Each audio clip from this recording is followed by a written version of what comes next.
Hey guys, welcome back to the channel. The time is finally here. We are doing brakes on the rear of the car.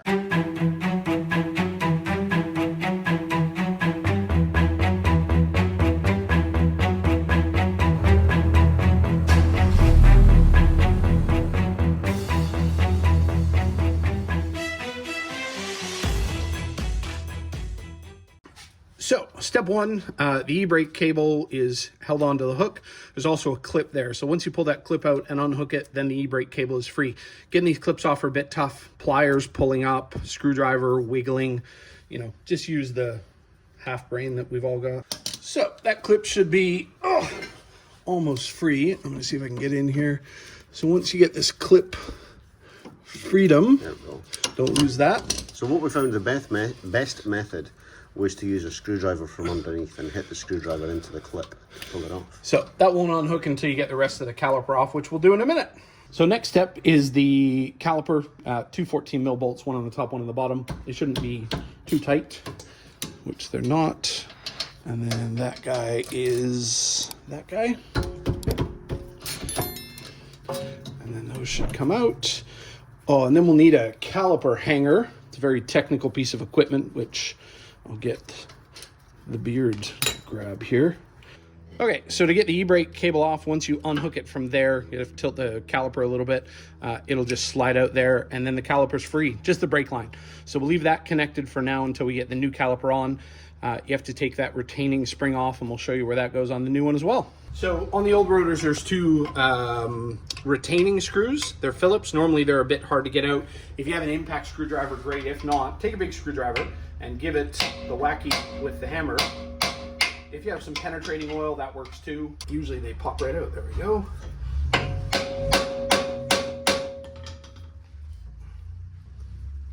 There we go. And then pull those out, and then we'll see what comes off next. So now there's two bolts holding the caliper bracket on. They're 14mm again. Once you take those off, then the bracket will come off, and then we can pull the rotor off. Okay, so these three bolts come out to remove dust shields, because like I said, just gets in the way of the new rotors, and I mean, so what? It's dust. And then haircut, tin snips. Make sure you have the right-handed ones. Close your eyes, and then close your eyes. Don't leave that on the garage floor. Hey! When you put the rotor on, make sure you line up the retaining screws with the rotor. They only go one way, oddly enough. There, there.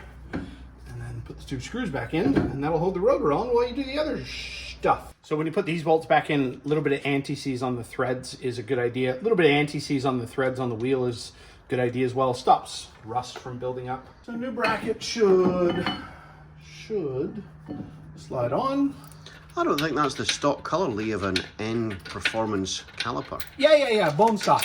No, I bought a bunch of paint on sale, brown, as some people call it, and that's what color everything I own now is. So the two caliper bracket bolts go back in, torque those down to probably 2 grunts, because braking stuff, and then we'll see if we can get the caliper on with the e-brake, which is not a pain in the ass at all. So when you put the new caliper bracket on, before you do that or after, it's good to grease these two sliders. They just pull out, put some grease on them, put them back in. And then we're gonna put the new caliper on. Again, just 2 bolts, and then we'll deal with the stupid e-brake thing. So new caliper's on. The e-brake now connects to this here. It was a little different on the old one, and the return spring is on the bottom as opposed to on the side. It's pretty self-explanatory. If you have any questions, guys, let me know. I can try and take more pictures. And then we're just going to swap the brake line and bleeder from the old caliper to the new. Make sure you use new crush washers for the brake line so you don't get any leaking, because that's not good. So we're going to swap the bleeder as well. Make sure you have a drain pan, because you're going to get a bunch of fluid coming out of there. The bleeders we're using are speed bleeders. Makes bleeding the brakes much easier. So we'll put those in the new caliper. Fortunately, they're the same thread pattern. And then we'll tighten that up and then bleed the brakes, and we should be done. We also have a video specifically on speed bleeders, so we'll put a link to that in the corner there. We'll just pressure test everything now, check for leaks. So best place to start is wipe everything off so you have a nice clean, dry surface.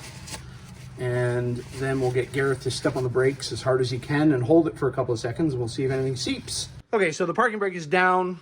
The brakes, yeah, they still spin freely, and then we'll get Gareth to put the parking brake on, and they lock up real good. So whenever you do new rotors, whether you're upgrading or not, you see all the shit you'll get on the rotor. Plus there's a coating from the factory, so always good to give it a liberal brake clean front and back. And then just give it a little wipe, just to make sure there's no residue on the surface. You don't want to contaminate brand new brake pads, especially if you paid $900 for them, like people we know. No names. Hi, Martin. Hi, Martin. There we go. Done.